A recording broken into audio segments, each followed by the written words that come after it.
Assalomu alaykum hurmatli obunachilarimiz. Bugun biz gripp mavzusiga atalgan videomizni olishga qaror qildik. Hozir ko'pchilik gripp mavsumida turli xil dorilarni ishlatishadi, turli xil gripp poрошоклari, yana topgan nimani topishsaki ishlatishmoqda. Hozir biz grippda eng foydali va isbotlangan dorilardan hisoblangan aseltamivir haqida gapirib o'tmoqchimiz.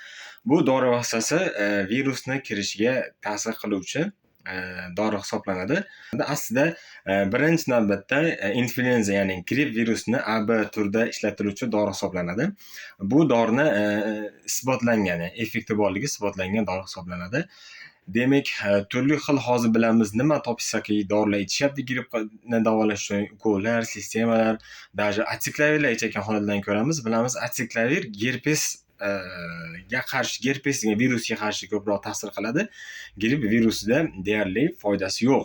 Deyarli emas, umuman foydasi yo'q. Demak, asetamivir dori vositasi turli xil aselvir, tasataflu va eng original brend Tamiflu nomi ostida chiqadi. Aptekalarimizda hozir O'zbekiston hududida albatta topish mumkin. Bu dorini endi qanday qo'llash mumkin degan savol tug'iladi. Aynan gripp avj olgan paytda bo'lsa, kasal bo'lgan bo'lsangiz, gripp bilan bir tabletkadan 2 mahal 5 kun ichishga tavsiya etiladi. Buni eng yaxshi tarafi 1 yoshdan boshlab qo'llash mumkin. Bolalarga ham qo'llash afzalligi bor. Ikkinchi taraf, agar sizda grippni profilaktika qilish uchun ichmoqchi bo'lsangiz, ya'ni oilangizda yaqiningiz kimdir gripp bo'ldi, yo'qib qolishingiz ehtimoli bor, gripp bo'lishni xohlamayotgan bo'lsangiz, 1 tabletkadan 1 mahal 10 kun davomida profilaktika uchun ichishingiz mumkin. Yosh bolalarda agar 40 kilogramdan yuqori vaznda bo'lsa, uni o'zini ichishlari mumkin. Ichishga qiynalishsa, uni ichini ochib, shirin sharbatcha dog' suvga aralashtirib berish ham mumkin hisoblanadi.